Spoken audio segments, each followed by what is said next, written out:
Excellent. Nice. I'll tell you what, if she's got the discipline to practice short putts like that, and if any of you want to learn how to play golf, you do it the same way. You learn to play from the hole backwards. You're going to eventually become a great golfer. But most people just hate to practice. They just hate to practice. Excellent. Excellent.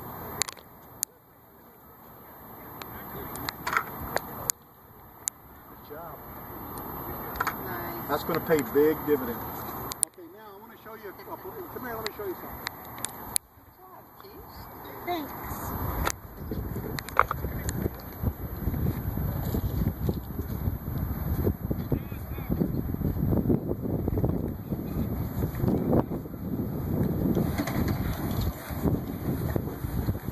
Remember, we just putted, right? Well, if you're over here and your ball's not on the green yet, and you can't putt, and you take an iron,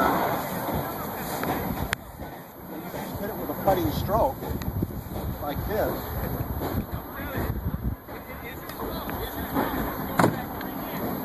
You use the same stroke,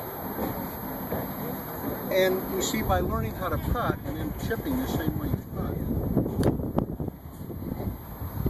See there? So it's done in the grass, I can't putt. But I can chip. And the loft on this club will get the ball up in the air a little bit. You don't want to putt from there because you see all this grass, it won't roll through it. So you want to use your iron, hold it the same way as your putter, and then just hit it just same as a putt. And it'll jump up in the air a little bit. Back and through, back and through. There you go. Back and through, back and through. Hit the ball right in the center. Keep your head down. Back and through. There you go. Nice. Not bad. Not a bad little chip. So there's a lot of things you can do with just a putting grip and become very good. Now, once you're done doing that, then you get your putter and you go over and you hit them in the hole. And so if you can always get the ball in the hole in 2 strokes, now the pros say if I can get it in the hole in 2 strokes from 50 yards in, I'm going to be the best in the world. Some of them figure 100 yards. From 100 yards in, they're trying to get that ball in the hole in 2 strokes.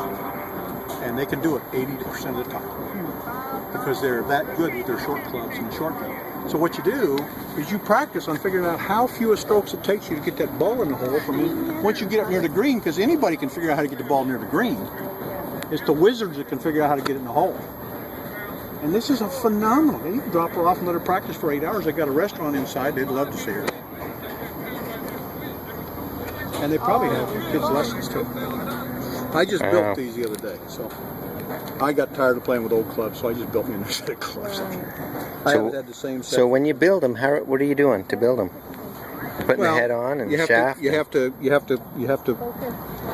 cut the tip for flex based on the stiffness of the shaft that you want. Up here, you're cutting it off. Yeah, well, the shaft is 41 inches long to start with. Then, depending on the iron, I'll take off a half an inch, 2 inches, whatever, depending on the flex, according to the specification. Then what I'll do is I'll buff the end of it and I'll epoxy the head on and align it the way I want the shaft aligned. When I'm done with that, then I'll cut it to length for the length of that particular club based on the specification. Then I'll slip the grip on. I would have probably slipped the ferrule on. Some of them I don't even put ferrules on, but this is a ferrule just to make it look halfway decent. But it's not that's necessary. Nice. And I do it so that it measures what we call swing weight, loft, lie, and specification for the length of the club for the golfer, the flex.